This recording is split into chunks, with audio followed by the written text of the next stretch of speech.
સોમનાથના વેરાવળ સહિત આસપાસના વિસ્તારમાં પણ ભારે કડાકા વચ્ચે અચાનક વાતાવરણમાં પલટો આવ્યો। કડાકા ભડાકા સાથે વરસાદી માહોલ જામ્યો છે। ગીર સોમનાથના જિલ્લાના અનેક ગ્રામીણ પંથકમાં વરસાદ જોવા મળી રહ્યો છે, તો વેરાવળ તાલુકાની આસપાસના વિસ્તારોમાં પણ ભારે પવન સાથે વરસાદ પડ્યો છે।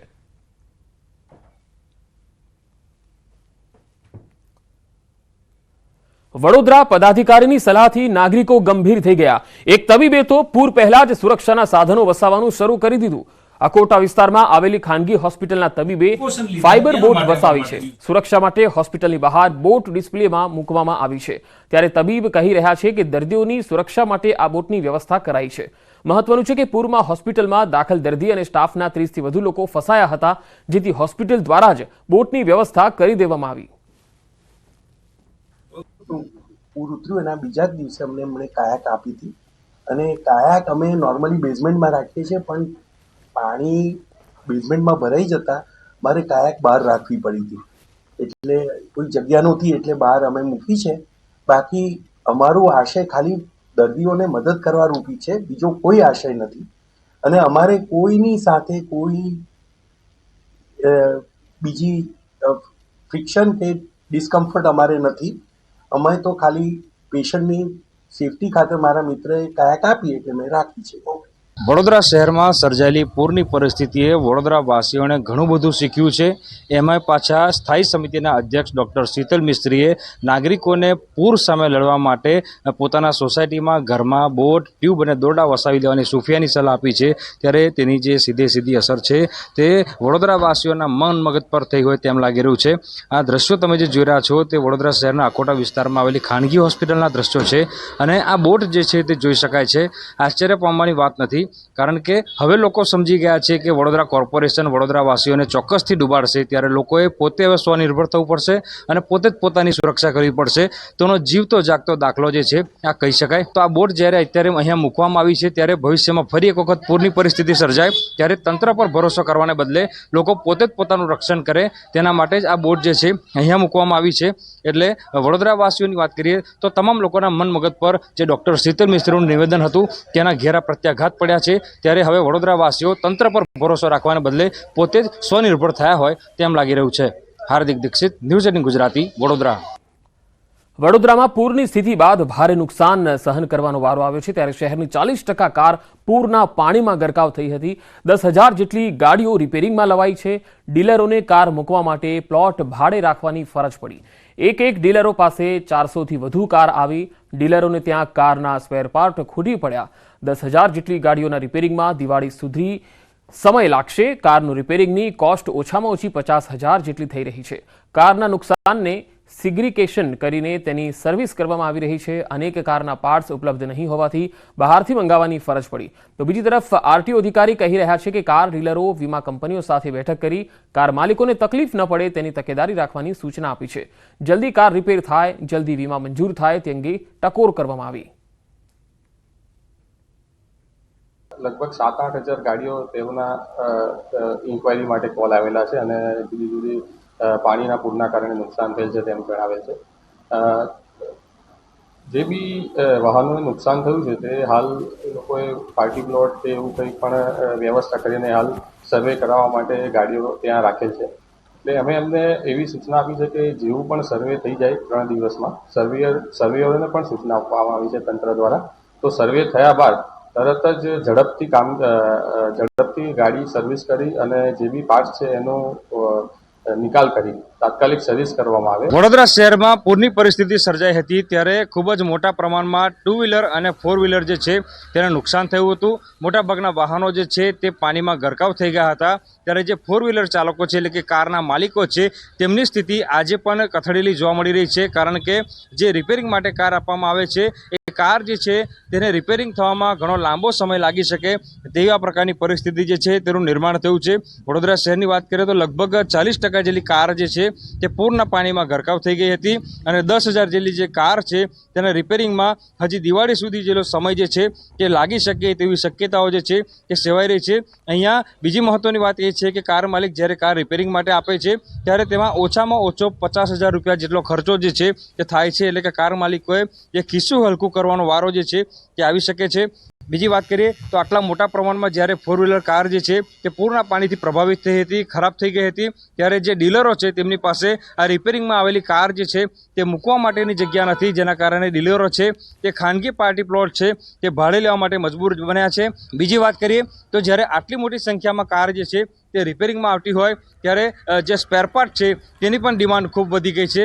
વડોદરા શહેરમાં 4 વ્હીલર કારના જે સ્પેર પાર્ટ છે તે ખૂટી પડ્યા છે, એટલે જે ડીલરો છે તેમના દ્વારા જે સ્પેર પાર્ટ છે તે બહારથી મંગાવવાની ફરજ જે છે તે પડી રહી છે। હાર્દિક દીક્ષિત, ન્યૂઝ 18 ગુજરાતી, વડોદરા। વડોદરા શહેરમાં પૂરની પરિસ્થિતિને 15 દિવસ વીતી ગયા, પરંતુ મગરો હજુ પણ દેખાઈ રહ્યા છે। રહેણાંક વિસ્તારોમાં મગર દેખાયા અને રહીશોમાં હવે ભય છે। ત્યારે શહેરના કમાટી બાગમાંથી એક મગરનું રેસ્ક્યુ કરવામાં આવ્યું। કમાટી બાગમાં ઝાડીઓ વચ્ચે મગર ફસાયો હતો। 3.5 થી 4 ફૂટનો આ મગર ફસાઈ ગયો હતો, જેનું રેસ્ક્યુ કરાયું। મગરનું સુરક્ષિત રેસ્ક્યુ કરી વન વિભાગને સોંપવામાં આવ્યું। જોયું હતું 3.5-4 ફૂટનો મગર હતો। એ મગરને અમે લોકોએ જાળી અને ફેન્સિંગ બંનેની વચ્ચે આવીને ફસાઈ ગયો હતો। ના એનાથી બહાર નીકળાતું હતું કે ના બીજે જે અમારા વોલેન્ટિયર્સ છે અમે લોકોએ ત્યાં પહોંચીને મગરનું રેસ્ક્યુ કર્યું હતું અને શૈલેષભાઈ રાવલ જે ફોરેસ્ટ ડિપાર્ટમેન્ટના સદસ્ય છે એમને સબમિટ કર્યો હતો। સરદાર સરોવર ડેમની સપાટીમાં વધારો થયો। નર્મદા ડેમની સપાટી 135.94 મીટરે પહોંચી। 24 કલાકમાં 27 સેન્ટીમીટરનો વધારો થયો। ડેમના 15 દરવાજા 2.50 મીટર ખોલાયા। ડેમના દરવાજા ખુલતા વડોદરા, ભરૂચ અને નર્મદાના 42 ગામોને એલર્ટ કરવામાં આવ્યા। ઉપરવાસમાંથી પાણીની આવક વધતા જળ સપાટી વધી હતી। ડેમના દરવાજા 15 જેટલા ખોલવામાં આવ્યા, એ પણ 2.50 મીટર જેટલા ખોલાયા અને આસપાસના કાંઠાના 42 જેટલા ગામોને એલર્ટ કરવામાં આવ્યા।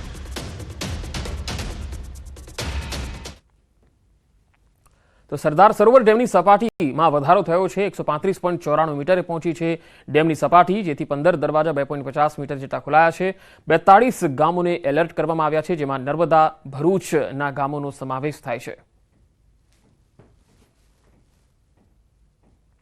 તો ભાવનગર જિલ્લાની વાત કરીએ। ભાવનગરમાં જીવાદોરી સમાન કહેવાતો શેત્રુંજી ડેમ 70% ભરાઈ જતા વોર્નિંગ પત્ર કરાયો છે જાહેર। પાલીતાણામાં શેત્રુંજી ડેમની જળ સપાટી 28.8 ઇંચ પર પહોંચી। સાવચેતી માટે પાલીતાણા તાલુકાના 6 ગામો અને તળાજા તાલુકાના 12 ગામોને હાઈ એલર્ટ કરાયા છે। પાલીતાણા તાલુકાના લાખાવડ, માયધાર, મેંઢા સહિતના ગામોને સાવચેત કરાયા, તો તળાજા તાલુકાના ભેગાડી, ટીમાણા, સેવડિયા સહિતના ગામોને એલર્ટ અપાયું। લોકોને નદીના પટમાં કે કાંઠા વિસ્તારમાં નહીં જવા તંત્રની અપીલ છે।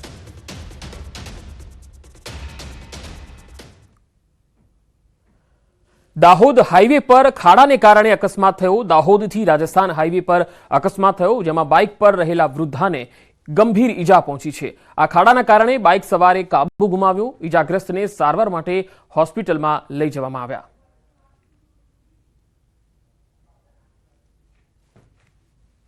આ બાઇક દાહોદથી આવતી હતી, આ ખાડામાં બાઇક મારા સામે પડી એટલે પછાડીથી પેલી કાચી પડી ગઈ, થોડું વધારે લાગી છે ને હું આખું ને એક હાથ તૂટી ગયું છે કાચીનું ને એટલો હાથમાં અમે મદદ કરીને મોકલી છે। કઈ રીતે પડ્યા? આ ખાડા કારણ છે। રાજકોટમાં તંત્રની ગંભીર બેદરકારીએ એક વ્યક્તિનો ભોગ લીધો। ભૂગર્ભ ગટરના ખુલ્લા ઢાંકણામાં પડી જતા વનરાજસિંહ જાડેજાને હોસ્પિટલ ખસેડાયા હતા, જ્યાં સારવાર દરમિયાન બાઇક ચાલકનું મૃત્યુ થયું। 3 સપ્ટેમ્બરે આ બનાવ બન્યો હતો, જે બાદ ઘાયલ વનરાજસિંહને હોસ્પિટલ ખસેડાયા, જ્યાં ગઈકાલે સારવાર દરમિયાન તેમનું મૃત્યુ થયું। સ્થાનિકોએ જણાવ્યું કે તંત્રની બેદરકારીના કારણે થોડા દિવસ પહેલા અકસ્માતમાં હાડકું તૂટી ગયું હતું। બનાવ બનવામાં એવું હતું કે એ ઘરે આવતા હતા સવારે 6 વાગે અને મેઇન રોડ ઉપરથી આવતા હતા, અહીંયા ડ્રેનેજનું ઢાંકણું ખુલ્લું હતું, એ પડી ગયા। પછી એમના સામેવાળા કિશોરસિંહને એ મને બોલાવવા આવ્યો, ભાઈ આવી રીતે ભાઈ ડ્રેનેજના ઢાંકણાના હિસાબે પડી ગયા છે, તમે આવો। એટલે પછી હું ત્યાં ગયો। એમાં આસળીમાં ફ્રેક્ચર હતું, બરોબર છે, એટલે અહીંયા અમે એમની ટ્રીટમેન્ટ કરાવી અને પછી એમને એમ કીધું કે ભાઈ આસળીમાં 4 ફ્રેક્ચર છે, એટલે એ કરાવીને પછી અમને ઘરે લઈ આવ્યા હતા। રાજકોટ મહાનગરપાલિકાના અધિકારીઓ પદાધિકારીઓની ઘોર બેદરકારીના કારણે વધુ એક વ્યક્તિએ પોતાનો જીવ ગુમાવવાનો વારો આવ્યો છે। વનરાજસિંહ જાડેજા નામના વ્યક્તિનું છે તે સારવાર દરમિયાન મોત છે તે નિપજ્યું છે। ખાસ કરીને આપને હું જે દ્રશ્યો જે બતાવવાનો પ્રયત્ન કરી રહ્યો છું, આપ હાલ અત્યારે દ્રશ્યોમાં જે જોઈ રહ્યા છો આ એ જ કુંડી છે કે જે 10 તારીખના રોજ ખુલી હતી અને વનરાજસિંહ જાડેજા કે જે પોતાના ઘરે જઈ રહ્યા હતા ત્યારે કુંડી ખુલી હોવાના કારણે તેમનું બાઇક છે તે સ્લીપ થઈ ગયું હતું ને ત્યારબાદ બાઇક પડી જતા તેમનું ઘટના સ્થળ ઉપર જ ખાસ કરીને ગંભીર ઈજા પહોંચી હતી અને ત્યારબાદ સારવાર દરમિયાન તેમનું ગઈકાલે મોત નીપજ્યું હોવાનું છે તે સામે આવ્યું છે. ચોક્કસ હાલ જોઈ શકાય છે કે મહાનગરપાલિકા દ્વારા ના કર્મચારીઓ અહીં આવ્યા હતા ને ત્યારબાદ આ જે નવું ઢાંકણું છે તે નાખવામાં આવ્યું છે, કારણ કે 50 મીટરની અંદર જ અન્ય જે ઢાંકણા છે તે જૂના જણાઈ આવ્યા છે. મારા ટાબરિયાનું હમણાં 15 દી પહેલા જ એક્સિડન્ટ થયું, અહીંથી હાડકું ભાંગી ગયું છે પગમાંથી. અહીંયા સ્પીડ બ્રેકરની અમે 2-3 ફેર અરજી કરી પણ નાખવા નથી આવ્યા. જ્યારે આ પ્રકારની ઘટના બને છે ત્યારે ચોક્કસ ફરિયાદ નોંધવામાં આવે છે, પરંતુ ત્યારબાદ કોઈ પણ વ્યક્તિની ધરપકડ તે મામલે કરવામાં નથી આવતી. અંકિત પોપટ, ન્યૂઝ 18 ગુજરાતી. સમગ્ર મામલે કોંગ્રેસના મહિલા અગ્રણી ગાયત્રીબા વાઘેલાએ નગરસેવક અને ડ્રેનેજ વિભાગના અધિકારી સહિતના રાજીનામાની માંગ કરી હતી. હું શાસકોને પણ કહેવા માંગુ છું કે જો તમારામાં હિંમત હોય તો આ વોર્ડના નગરસેવકનું તમે રાજીનામું લ્યો. આ વોર્ડના જે ડ્રેનેજ વિભાગના જે ડ્રેનેજના જે અધિકારીઓ હોય એનું રાજીનામું લ્યો. આ જે ડ્રેનેજની જે સમિતિ હોય એમાં તમારા જે લોકો હોય એનું જો તમે રાજીનામું લેશો. વનરાજસિંહ જાડેજાનું ગટરના ખુલ્લા ઢાંકણામાં પડી જતા મોત થયું હતું, જે બાદ તંત્રની ઊંઘ ઉડી. શહેરના મેયર નયનાબેન પેઢડિયાએ વોર્ડ નંબર 1ના ઓફિસરને ડ્રેનેજની ફરિયાદ ઉકેલવા સૂચના આપી હતી. થોડા દિવસ પહેલા આ અકસ્માત થયો હતો, જેમાં ડ્રેનેજની જે ઢાંકણાની ફ્રેમ છે એ તૂટી ગઈ હતી અને ગંભીર અકસ્માત થયો અને કાલે 12/9ના રોજ એ ઈજાગ્રસ્તનું મૃત્યુ પણ થયું છે, જે ખરેખર દુઃખદ સમાચાર છે. ડ્રેનેજ અધિકારીઓને તેમજ વોર્ડ ઓફિસરોને અને ડીએમસી કક્ષા સુધીના આજે તાત્કાલિક ધોરણે મેં સૂચના આપેલી છે. રાજકોટમાં કોંગ્રેસના નેતા ગાયત્રીબા વાઘેલાએ નિવેદન આપ્યું અને તેમણે ડ્રેનેજ વિભાગના અધિકારીના રાજીનામાની માંગ કરી હતી. તમે જોઈ શકો છો કે ગટરના ખુલ્લા ઢાંકણામાં પડવાથી તેમનું મૃત્યુ થયું હતું અને આ ઘટના બાદ જે છે એ રોડ પર જે રીતે ખાડા અકસ્માત સર્જી રહ્યા છે અને લોકોના મૃત્યુ થઈ રહ્યા છે તેને લઈને લોકોમાં પણ રોષ છે. દાહોદની ઘટના પણ હજુ તાજી છે, કારણ કે આજે દાહોદમાં પણ ખાડાના કારણે એક વૃદ્ધા છે ગંભીર હાલતમાં ઘવાયા હતા અને ખાડાના કારણે જ આ અકસ્માત થયો હતો. રાજ્ય સરકાર હોય કે વિભાગ હોય કે અધિકારી હોય કે પછી સ્થાનિક પાલિકા હોય, આ બાબતમાં ખૂબ ગંભીરતાથી કામ લેવાની જરૂર છે. સુરત જિલ્લામાં આદમખોર દીપડાનો આતંક છે. લોહી તરસ્યા દીપડાના હુમલાથી ખેતરમાં કામ કરતી મહિલાનું મોત થયું. માંગરોળના દેગડિયા ગામે દીપડાએ વહેલી સવારે 40 વર્ષીય ગીતાબેન વસાવા નામની મહિલા પર હુમલો કર્યો. સુરત જિલ્લા વન વિભાગની ટીમે ઘટના સ્થળે પહોંચીને તપાસ હાથ ધરી. આ ઘટનાથી સ્થાનિકોમાં ભયનો માહોલ જોવા મળી રહ્યો છે. વન વિભાગની ટીમે દીપડાને પકડવા તજવીજ હાથ ધરી છે. 1 મહિના પહેલા પણ માંડવી તાલુકામાં દીપડાના હુમલાની ઘટનામાં એક વૃદ્ધ મહિલાનું મોત થયું હતું. ત્યારે દીપડાઓના વધી રહેલા આતંકને લઈને લોકોમાં વન વિભાગની કામગીરી સામે રોષ છે.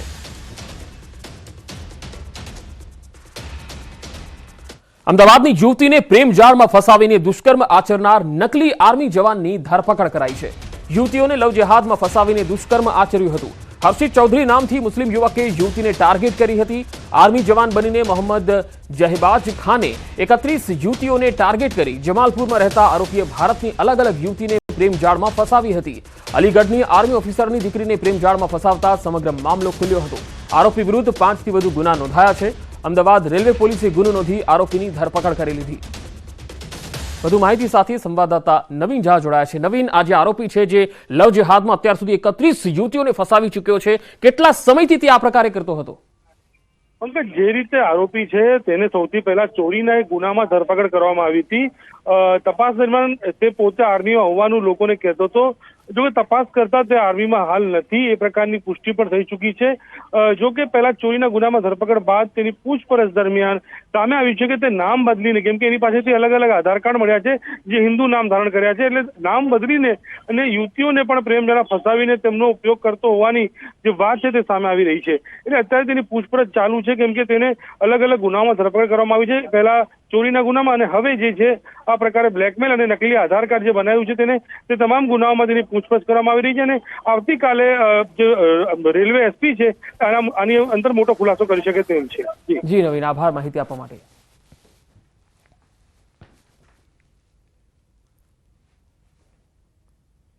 આગળ વધુ સમાચારો પર નજર કરીશું. હાલ રોકાઈશું એક વિરામ માટે.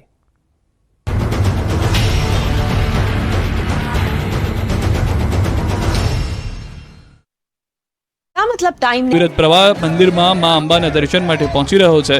અંબાજી જતા રસ્તાઓ પર ઠેર ઠેર સેવા કેન્દ્ર ઊભા કરાયા છે, જ્યાં પગપાળા જતા ભક્તો પ્રસાદ લઈ વિશ્રામ કરી રહ્યા છે. 7 દિવસ ચાલનારા મેળામાં 35 લાખથી વધુ પદયાત્રી આવવાનો દાવો થઈ રહ્યો છે. તમામ યાત્રિકોને આજથી 7 દિવસ માટે બંને ટાઈમ નિઃશુલ્ક ભોજન પીરસાશે. સાથે જ અંબાજી આવતા તમામ યાત્રિકોને વીમા કવચથી સુરક્ષિત કરાયા છે. આ વીમા કવચ અંબાજીથી 20 કિલોમીટરની ત્રિજ્યામાં લાગુ પડશે. ત્યારે રાજ્ય સરકાર પણ યાત્રિકોની સુરક્ષાને લઈને સજ્જ થઈ ગઈ છે. લોકોના આરોગ્ય સુખાકારી માટે હરહંમેશ ઊભી રહેતી 108 મેડિકલ ઇમરજન્સી સેવા વધારાઈ છે. યાત્રિકોની સેવા માટે 8 જેટલી એમ્બ્યુલન્સ 15 જેટલા રૂટ પર મૂકવામાં આવી છે. મેળા પૂર્ણ ન થાય ત્યાં સુધી એમ્બ્યુલન્સ કાર્યરત રહેશે. અંબાજીમાં મેળાને લઈને માનવ મહેરામણ ઉમટ્યું છે, ત્યારે અરવલ્લી જતા એક સંઘમાં આશ્ચર્યજનક દ્રશ્યો દેખાયા. સામાન્ય રીતે પદયાત્રીઓમાં માનવ મહેરામણ જોવા મળે, પરંતુ અહીં તો ભક્તોના સંઘ સાથે એક શ્વાન પણ પદયાત્રી બનીને પગપાળા જઈ રહ્યો છે અંબાજી. મહીસાગરથી અંબાજી જતા સંઘના રથ સાથે ગળામાં માતાજીની ચુંદડી બાંધેલો શ્વાન પણ પગપાળા જઈ રહ્યો છે. બાબલિયા ચોકડીથી અત્યાર સુધીમાં 60 કિલોમીટર આ શ્વાન કાપી ચૂક્યો છે.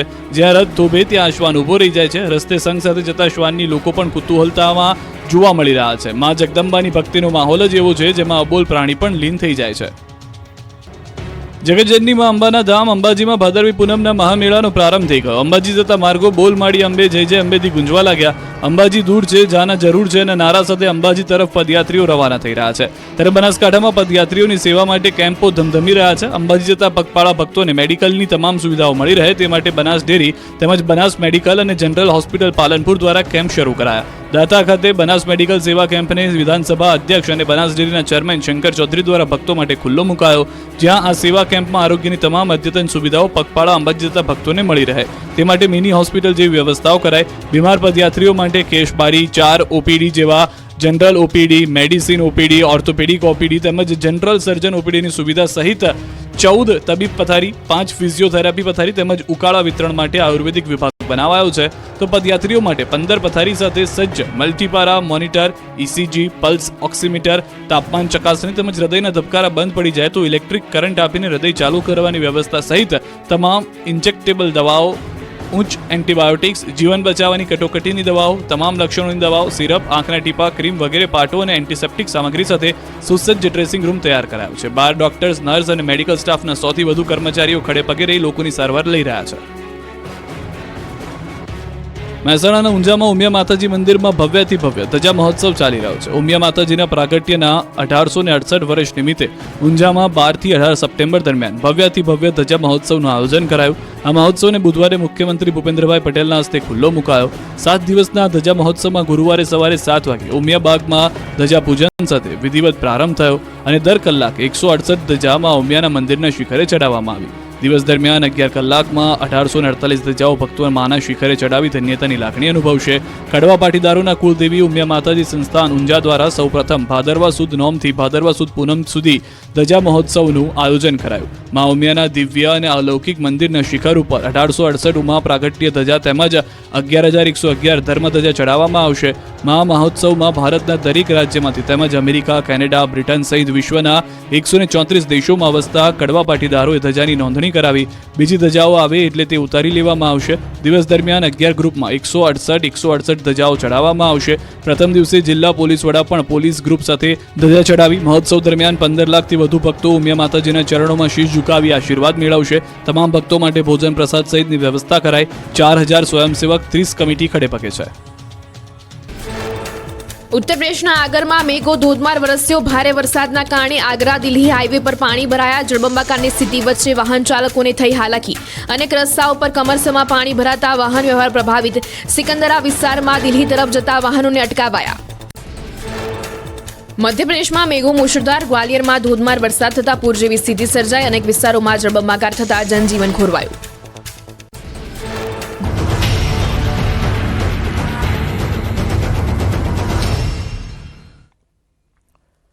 Welcome back. હેલ્મેટ જે આપણી સેફટી માટે હોય છે, જે આપણે અકસ્માતથી બચાવતી હોય છે, પરંતુ હેલ્મેટને લઈ ગુજરાત હાઈકોર્ટે ટકોર કરી અને સ્કૂટરમાં સવારને હેલ્મેટ પહેરવા આદેશ કર્યો, જે બાદ પોલીસે ડ્રાઈવ પણ ચલાવી. હાઈકોર્ટમાં મહિલા હેલ્મેટ પહેરતી ન હોવાના મુદ્દે ચર્ચા થઈ હતી, જે બાદ આજે ન્યૂઝ 18 ગુજરાતીએ શહેરના વિવિધ વિસ્તારોમાં રિયાલિટી ચેક કર્યું. શહેરના જીવરાજ પાર્ક, આનંદનગર, યુનિવર્સિટી વિસ્તારમાં રિયાલિટી ચેક કર્યું, જેમાં મહિલાઓએ અવનવા બહાના આપ્યા. લેટ થાય છે, એક જ હેલ્મેટ છે, ઉતાવળ છે, હવે ભૂલ નહીં થાય, આવા બહાના બનાવ્યા. સાંભળો મહિલાઓના હેલ્મેટ ન પહેરવાના અલગ અલગ બહાના. क्यों हेलमेट क्यों नहीं पहना? नहीं पहनना चाहिए? तो फिर आपने पहना नहीं है? જલ્દીમાં છે એટલે હેલ્મેટ નથી પહેર્યું તે પ્રકારની વાત કરી રહ્યા છે. અન્ય મહિલા પણ છે, તેમની સાથે વાત કરીશું. હેલ્મેટ કેમ નથી પહેર્યું? બાળક તમારી સાથે છે, ઘરે લઈ જઈ રહ્યા છો. સેફટી માટે જરૂરી છે પણ આદત નથી પહેલેથી એટલે નથી પહેરેલું. મહિલાઓ જ હેલ્મેટ નથી પહેરતી આ પ્રકારની વાત છે, તમે નથી પહેરી. અમે તો અહીંયા જ જઈને આવ્યા છે નજીક, એટલે અત્યારે હેલ્મેટ પહેરી શું કરવાનું? 5 જ મિનિટનું કામ હતું ખાલી બહાર. એટલે 5 મિનિટનું કામમાં હેલ્મેટ નહીં પહેરવાનું?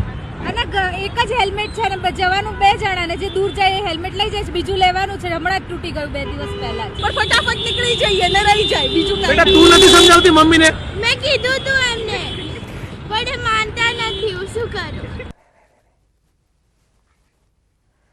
ન્યૂઝ 18 ગુજરાતીએ શહેરના આનંદનગરમાં રિયાલિટી ચેક કરતા હેલ્મેટ ન પહેરવાને લઈ મહિલાઓએ કહ્યું કે ઉતાવળમાં ભૂલી જવાય છે.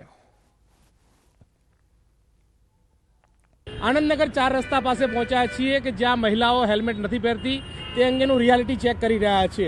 પરંતુ તમારી સામે જ છે અનેક એક્ટિવા ચાલક મહિલાઓ છે, તેમને પૂછીએ કે તમે હેલ્મેટ કેમ નથી પહેર્યું? તમે હેલ્મેટ કેમ નથી પહેર્યું? હા સાચી વાત છે, ભૂલ છે અમારી ભાઈ. બંને જણાને હેલ્મેટ પહેરવું પડે છે, બંને નથી પહેરાવો પછી હું પહેરીશ. બાળક છે તમારી પાસે અને તમે તમારી સેફટી નથી રાખતા. ડર નથી લાગતો હેલ્મેટ નથી પહેર્યું તો? લાગે છે પણ સમટાઈમ્સ ઉતાવળમાં ભૂલી પણ જવાય, એટલે એવું તો ના કહેવાય કે પહેરવું ના જોઈએ, પહેરવું જ જોઈએ. હેલ્થ સેફટી માટે બહુ જરૂરી છે. અવનવા બહાના બતાવતા નજરે પડી રહ્યા છે કે ખ્યાલ છે હેલ્મેટ પહેરીશું, હવે ભૂલ નહીં થાય. આ પ્રકારની વાતો સાંભળતા જે છે તે મહિલાઓ મળી રહ્યા છે અને હેલ્મેટ ન પહેરવાના બહાના જે છે તે પણ બતાવતા અમદાવાદની મહિલાઓ જે છે તે કરી રહી છે. પરંતુ સવાલ એ છે કે ક્યારે હેલ્મેટ પહેરશે અને ક્યારે પોતાની સેફટીનું ધ્યાન રાખશે. કેમેરા પર્સન હરીશ શર્મા સાથે ગૌતમ શ્રીમાળી, ન્યૂઝ 18 ગુજરાતી, અમદાવાદ. અમદાવાદ શહેરના યુનિવર્સિટી વિસ્તારમાં તો હેલ્મેટ ન પહેરવા બાબતે કહી રહ્યા છે કે શોર્ટ ડિસ્ટન્સ છે એટલે નથી પહેર્યું. મારે ઘરેથી જ નીકળવામાં મોડું થયું છે. એકચ્યુઅલી મારે 12:30 કોલેજ પહોંચવાનું છે. હેલ્મેટ કેમ નથી? શોર્ટ ડિસ્ટન્સ છે એટલે. બધા હેલ્મેટ પહેરે છે, તમે નથી પહેર્યું. ડર નથી? છે તો પછી કેમ નથી પહેરતા? કારણ કે પછી જોવામાં થોડો પ્રોબ્લેમ પડે છે. યુનિવર્સિટી વિસ્તારમાં હેલ્મેટ ન પહેરવાને લઈ પોલીસ એક્શનમાં આવી. હેલ્મેટ ન પહેર્યું હોય તેની પાસેથી દંડ વસૂલી કાર્યવાહી કરવામાં આવી રહી છે. મહિલાઓ અવનવા બહાના બતાવી રહી છે હેલ્મેટને લઈને. યુનિવર્સિટી ખાતે તમામ પોલીસવાળા પણ એક્ટિવ થઈ ચૂક્યા છે. તમામ મહિલાઓ પાસેથી પોતાના લાયસન્સ જોઈ રહ્યા છે, કેમ હેલ્મેટ નથી પહેર્યું તે પ્રકારની બાબતો સામે આવી રહી છે અને મેમો જે લેવાની તજવીજ જે છે તે હાથ ધરવામાં આવી છે. અહીં એક નહીં પરંતુ અનેક મહિલાઓ જે છે તેમને રોકવામાં આવ્યા છે. રોકવામાં આવ્યા બાદ તેમની પાસેની કાર્યવાહી જે છે તે પણ કરવામાં આવી રહી છે. તમે જોઈ રહ્યા છો કે હેલ્મેટ ન પહેરવાના કારણે આ તમામ મહિલાઓ જે છે તેમની ઉપર કાર્યવાહી કરવાની નોબત જે છે તે આવી રહી છે. હેલ્મેટ નથી પહેર્યું એટલા માટે ઊભા રાખે છે? હા, પહેરવું જોઈએ કે ના પહેરવું જોઈએ? પહેરવું જોઈએ. પણ મને છે ને વાગે છે હેલ્મેટ એટલે હું નથી પહેરતી. જનતા ક્યારે સુધરશે? જનતા ક્યારે પોતાની જે નિયમો જે છે તેનું પાલન કરશે તે એક સવાલ થઈ રહ્યો છે. પરંતુ નિયમો નથી પાલન કરતા, બે રોકટોક ફરી રહ્યા છે, હેલ્મેટ નથી પહેરતા. આ પ્રકારની બાબતો જ્યારે ન્યૂઝ 18 રિયાલિટી ચેક કરી રહ્યું છે તેમાં સામે આવી રહ્યું છે. હરીશ શર્મા સાથે ગૌતમ શ્રીમાળી, ન્યૂઝ 18 ગુજરાતી, અમદાવાદ. ભાવનગરમાં પોલીસની કામગીરી સામે કોંગ્રેસનો વિરોધ જોવા મળ્યો. કલેક્ટર કચેરી ખાતે વિરોધ નોંધાવ્યો. કેફી પીણાની બોટલ ટેબલ પર મૂકી વિરોધ નોંધાવ્યો હતો. નશાનો કારોબાર વેચાતો હોવાનો આરોપ પણ લગાવ્યો. કોંગ્રેસની કામગીરી જે છે એ ખાસ તો અહીંયા વિરોધને લઈને જોવા મળી હતી અને પોલીસની જે કામગીરી છે તેને લઈને કોંગ્રેસે કેટલાક સવાલ પણ ઉઠાવ્યા હતા. પોલીસ કામગીરી કરે છે પણ અમારી એવી રજૂઆત રહી છે આજે કે પોલીસ એના રૂટ સુધી જાય તો વધારે સારી કામગીરી થાય. પોલીસે ગઈકાલે જ એક રેડ કરી છે અને સિન્થેટિક ડ્રગ પકડ્યું છે, નાર્કોટિક ડ્રગ પકડ્યું છે, પણ હજી અસરકારક રીતે એવી કામગીરી કડક હાથે નથી થતી કે જેને કારણે લોકોમાં ભય થાય. લેવાવાળામાં અને વેચવાવાળામાં બંનેને જ્યાં સુધી અનુશાસન ન દેખાય ત્યાં સુધી આનો કોઈ સાચો પરિણામ ન મળે. મહેસાણામાં પીવાના પાણીના નળમાંથી નાની માછલીઓ નીકળી. અમદાવાદના દેત્રોજ રોડ પરથી મહેસાણાના કટોસણ રોડ ગામ નજીક માયાનગરની આ ઘટના છે. નર્મદાના પીવાના પાણીમાંથી માછલીઓ નીકળી છે. કટોસણ રોડના માયાનગર વિસ્તારમાં નર્મદાનું પીવાનું પાણી જે છે એ આપવામાં આવે છે. દૂષિત પાણીમાં નાની નાની માછલીઓ નીકળી સ્થાનિકો પીવાના પાણીનો ઉપયોગ કરવાને લઈ ચિંતિત થયા છે. કટોસણ રોડ માયાનગર વિસ્તારમાં નર્મદા ફિલ્ટર પ્લાન્ટમાંથી આવે છે આ પાણી. નર્મદાનું જે ફિલ્ટર પાણી પીવા માટે આપવામાં આવે છે તે ખૂબ જ દૂષિત આવે છે અને ઘણા સમયથી ત્યાંને એ પાણીની અંદર નાના નાના માછલીઓ જીતી અને મરેલી નીકળે છે.